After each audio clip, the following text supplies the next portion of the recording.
Ang mga tunay at orihinal na gamit ng laurel, baka nakalimutan mo na. Una, ginagawang amulet sa paa ang isang pirasong laurel. Ilagay sa kanang sapatos para sa swerte.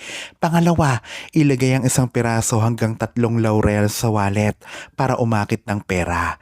Pangatlo, ang laurel ay ruled ng planetang sun.